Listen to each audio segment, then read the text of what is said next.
गंगा अवतरण की कथा का वर्णन श्री वेद व्यास जी करते हैं कि गंगा मैया का आगमन किस तरह से पृथ्वी पर हुआ। नवम स्कंद में गंगा अवतरण की कथा, सगर नाम के राजा जिनकी दो पत्नियां सुमति और केसमी, सुमति के 60,000 पुत्र, केसमी का एक पुत्र। इन्होंने सगर ने अश्वमेध यज्ञ किया, एक घोड़ा छोड़ा। ईर्ष्यावश इंद्र ने उस घोड़े को चुरा करके कपिल मुनि के आश्रम में ले जाके बांधा। सगर के 60,000 पुत्रों ने कपिल मुनि को चोर समझ करके उल्टी सीधी बातें कही और अंत में कपिल मुनि की क्रोधाग्नि में जल के सगर के 60,000 पुत्र राख का ढेर बन गए।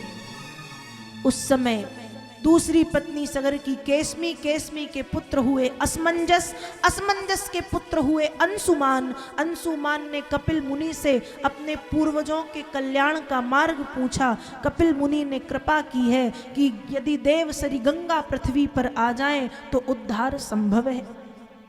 अंशुमान तपस्या में असफल हुए, गंगा मैया नहीं आई। और जब गंगा नहीं आई, अंशुमान के पुत्र हुए दिलीप, दिलीप भी तपस्या में असफल रहे, गंगा नहीं आई। दिलीप के पुत्र हुए भागीरथ, और भागीरथ के भक्तिभाव के बंधन में बंध करके गंगा मैया को पृथ्वी पर आना पड़ा। गंगा मैया पृथ्वी पर आई, पर कहती हैं कि हे भागीरथ, अभी एक देवी के रूप में आई हैं और कहती हैं तुम्हारी पृथ्वी पर कोपी धार्यता वेगम पतंत्या में मही तले अन्यथा भूतलम भित्वा नृपयाश्चे रसातलम। तुम्हारी पृथ्वी पर ऐसा कोई है जो मेरे इस प्रखर वेग को धारण कर सके? यदि है तो ठीक, और यदि नहीं है तो मैं पृथ्वी पर गिरूंगी और पृथ्वी को फाड़ के पाताल में चली जाऊंगी। उस समय भागीरथ ने भगवान शंकर को पुकारा है। भगवान शंकर ने गंगा मैया को सिर पर धारण करने का निर्णय लिया। स्वर्ग से गंगा जब गिरी, भगवान ने अपनी जटाओं को खोला और गंगा मैया शिव की जटाओं में समा गई और बन गई जटा शंकरी।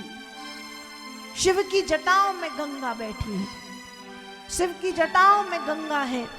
भगवान ने भी अपनी जटाओं को बांध लिया कि अब रहो यहाँ। फिर भागीरथ के निवेदन पर पुनः जटाओं को खोला।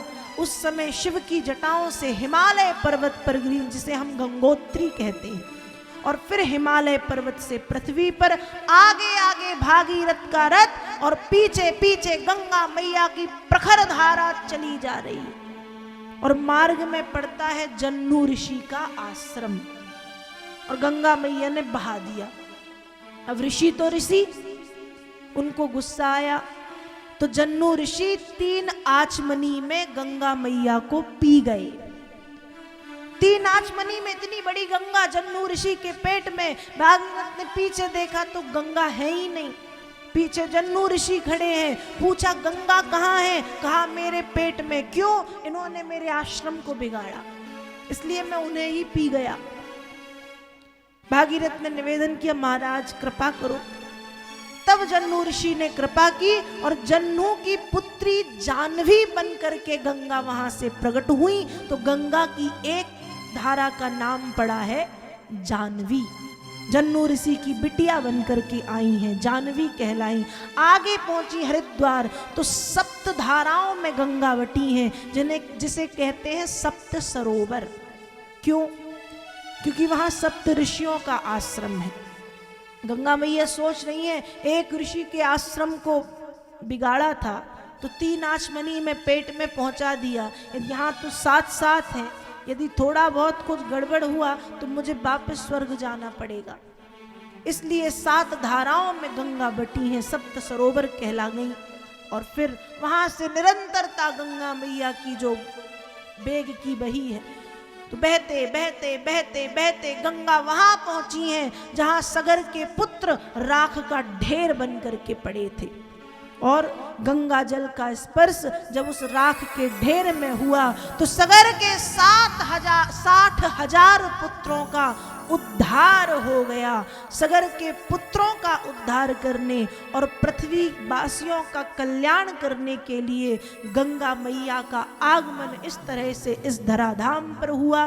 भागवत के नवम स्कंद में गंगा अवतरण की कथा का वर्णन श्री वेद व्यास जी महाराज करते हैं।